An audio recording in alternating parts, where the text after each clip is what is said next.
कि मुगल भी होली मनाया करते थे, उसे ईद गुलाबी कहते थे। तो एक व्यक्ति का बयान से थोड़ी होता है, हमारे बयान दे देने से हो जाएगा। कैसे मुगल काल में होली मनाता था मुगल राजा लोग, ये इतिहास की कटु सच्चाई है। इसको सच्चाई मानना चाहिए लोगों को, इनकार करने से क्या फायदा है। नमस्कार, दर्श न्यूज देख रहे हैं आप और मैं हूं आपके साथ दक्षा प्रिया। जेडीयू के एमएलसी नीरज कुमार ने अपने ही सहयोगी दल के नेता के बयान को लेकर उन्हें घेरा है और कई तरह की सबूत दिखाए हैं। उसमें प्रदर्शित किया गया है कि किस तरीके से मुगल काल में होली मनाई जाती थी। जिस तरीके से हरिभूषण ठाकुर बचौल, जो कि बीजेपी के विधायक हैं, उन्होंने एक बयान दिया और उनके बयान पर सियासत तेज हो गई। उन्होंने मुसलमानों को ये हिदायत दी कि होली के दिन वे घर में ही रहें। अब ऐसे में उनके इस बयान को लेकर के जहां एक तरफ नेता प्रतिपक्ष तेजस्वी यादव ने पलटवार किया है, तो वहीं दूसरी ओर जो जेडीयू के एमएलसी हैं नीरज कुमार, वो क्या कुछ कहते नजर आए हैं, आइए आपको सुनाते हैं। देखिए, बयान देने का लोकतंत्र में हर को अधिकार है, लेकिन बयान को तवज्जो जनता कितना देती यह महत्वपूर्ण है। और इलेक्शन कमीशन ऑफ इंडिया और स्टेट इलेक्शन कमीशन ने बिहार में सैंपल सर्वे किया है, जिसमें धर्म के आधार पर वो 1.4% ही लोग मतदान करते हैं। ये हमारी रिपोर्ट नहीं है, ये बिहार चुनाव आयोग की रिपोर्ट है। अब कौन किस रूप में लेता है, वो दल के कोई न प्रदेश अध्यक्ष है, न विधायक दल के नेता हैं, न पार्टी के प्रवक्ता हैं।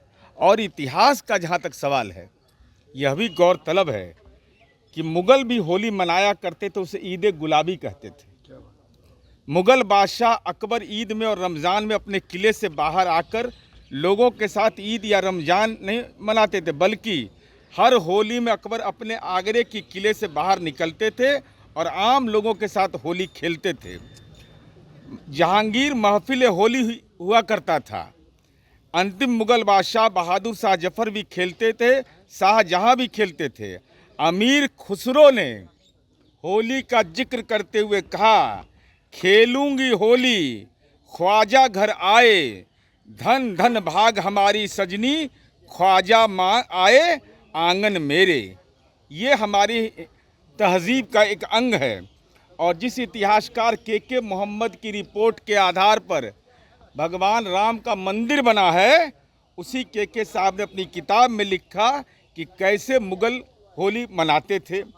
सिर्फ मुगल ही नहीं, बल्कि अगर सिख महाराज रंजीत सिंह अपने लाहौर बिलावल बाग में होली जब खेली थी, तो 300 मन अबीर और रंग खरीद कर लाए थे। गुरु गोविंद सिंह ने 3 दिनों का होली वो मनाते थे।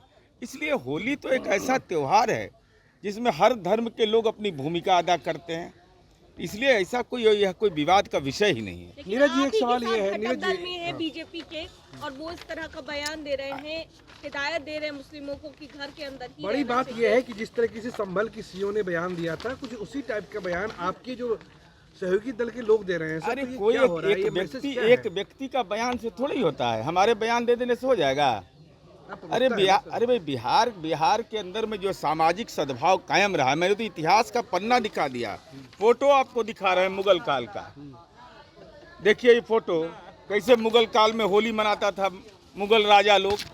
ये इतिहास की कटु सच्चाई है, इसको सच्चाई मानना चाहिए लोगों को, इनकार करने से क्या फायदा है। क्या लगा, जो सच है इतिहास मालूम नहीं है, इस तरह का नहीं, हम यह नहीं कह सकते, लेकिन हम इतना जरूर कह सकते हैं कि मुगल होली मनाया करते थे, मुगल बादशाह होली मनाया करते थे, गुरु गोविंद सिंह होली मनाया करते थे। होली मनाने में सब लोग एक दूसरे के साझीदार होते हैं। एक सवाल यादव कह रहे हैं कि बिहार किसी के बाप का नहीं है, एक मुसलमान को आप विरोध कीजिएगा और 10 हिंदू भाई उसे बचाएंगे। अरे कहाँ कोई बोल रहा है, मैं तो कह रहा हूँ कि इससे आपको भी वोट का कोई नकदी लाभ नहीं होने वाला है। धर्म के आधार पर बिहार में चुनाव आयोग का सर्वे बता रहा है कि वह 1.4% वोट हासिल होगा। इसलिए बेचैनी में तड़पिए नहीं, आपके पिता के माथे पर वह कलंक का टीका है कि भागलपुर के दंगा में जो दंगाई था, उसको कौन कौन सी सेवा राजनीतिक खिदमत की है, जरा इसका जवाब दे दीजिए। एक सवाल ये है कि कांग्रेस की यात्रा निकल रही है बेतिया से 16 मार्च रविवार से। उद्देश्य है कि पलायन रोको, रोजगार दीजिए, मतलब इस ये पूरा मिशन है, कन्हैया भी इस यात्रा में शामिल हो रहे हैं, ये क्या लगता है आपको? पदयात्रा तो करना ही चाहिए। 4 डिग्री से लेकर के 14 डिग्री के टेम्परेचर में नीतीश कुमार जी यात्रा करते हैं। जब प्रकृति बदल गया, जब आराम से घूमने का समय आ गया, गर्मी के तपिश में नहीं घूमेंगे, सुबह शाम घूमेंगे, पदयात्रा करना चाहिए। सड़कें भी शानदार है और पंडित जवाहरलाल नेहरू का सपना भी हमने ही पूरा किया।